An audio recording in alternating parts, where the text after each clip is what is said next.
Okay, what I'm going to start doing is start doing some tabletop reviews here of some of the firearms that I own. That way I can give you viewers out there a little more information, a little more feedback on them, in case you're in the market to purchase them or just pretty much trying to gather some more information, whatever the case may be. Hopefully this helps.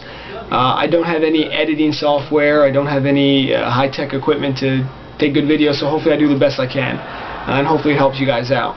My first review is going to be with the Keltec PLR-16. It is manufactured in the USA.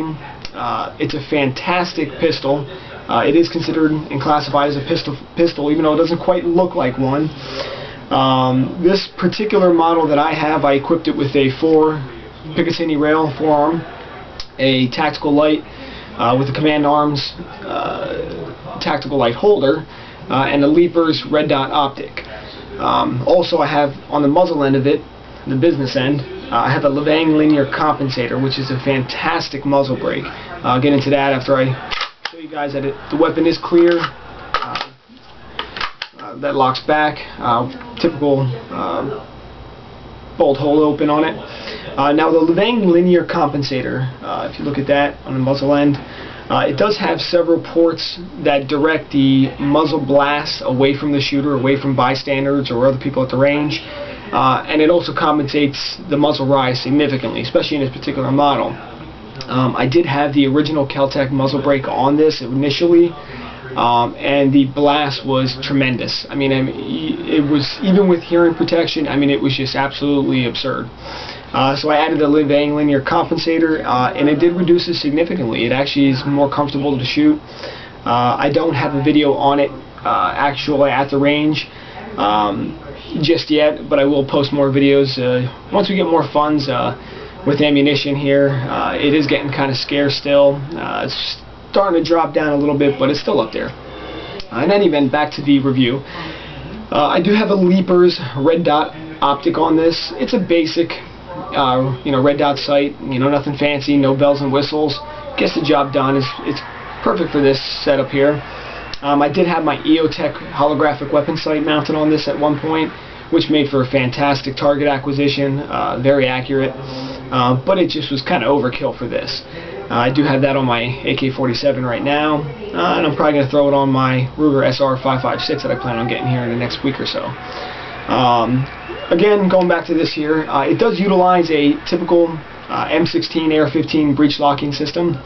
It does have the bolt, which is typical AR-15, excuse me. The action is gas piston driven. It's not direct impingement like some of the AR-15 pistols out there, or the carbon pistols, where they would still have a buffer assembly at the end here for the direct impingement system. I particularly don't like that system. I own one AR-15. It's a Bushmaster XM15. I have that just because I got a good price on it. The rest of my firearms are pretty much of the gas piston orientation. This particular one here, again, it utilizes a similar system to the AK or FAL. Very effective, very reliable.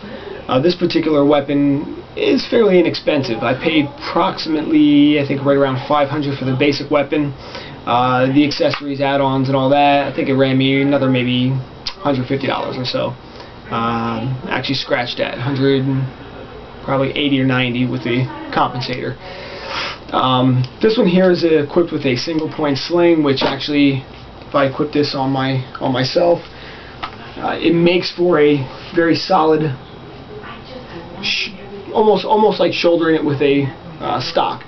And it makes it more accurate, makes it more easy to handle and manipulate.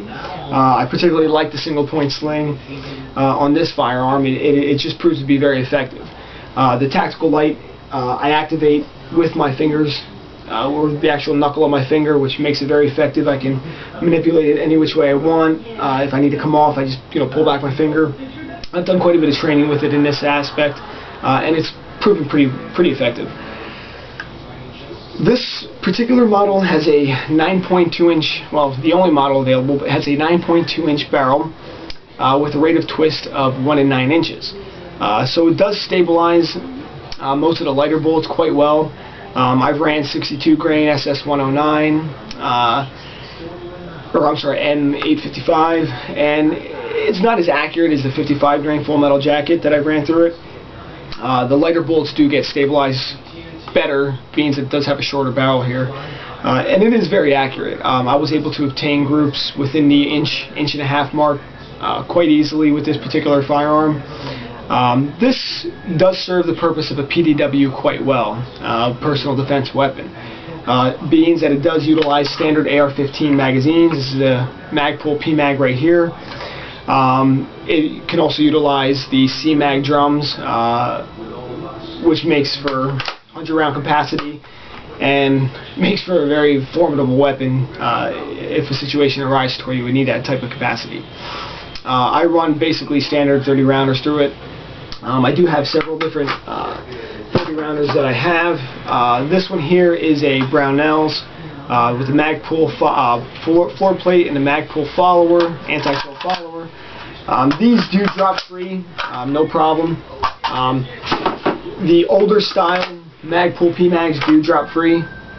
However, the newer PMags that they updated, where I'm going to set this on my lap here, Magpul had updated these PMags to where the actual dust cover can mount on the bottom of the magazine.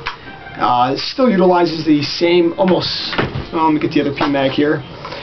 Same follower, however, it does not have the guide in the center as the old style PMags do.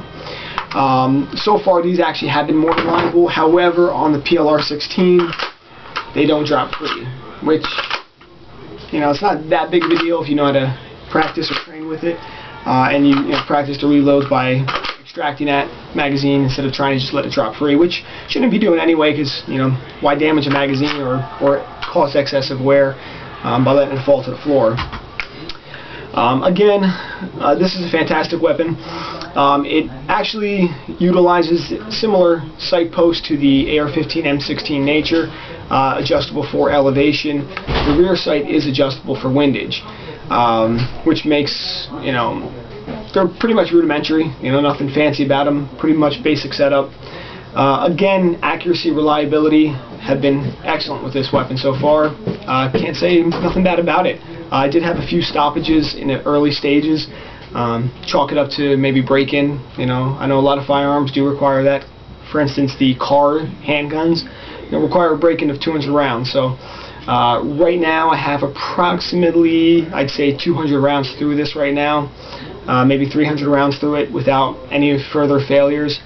I think possibly the stoppages that I've experienced with them are due to the ejection area that's here. It doesn't have a large area for some of the casings to extract properly, I believe. Again, it could just be my theory on that. I don't want to chalk it up to having a failed PMag, because again, I ran these through many different firearms, and I mean, they're just phenomenal. Extremely durable. You can see the torture tests on YouTube, on Magpul's websites where they ran over them. You can't kill the Magpul PMags. They're fantastic. Again, this is the Keltec PLR-16. Hopefully this information has helped you somewhat. Any other questions, feel free to drop me a comment, and I'll see if I can answer any of those questions for you. Thanks again. Have a good one.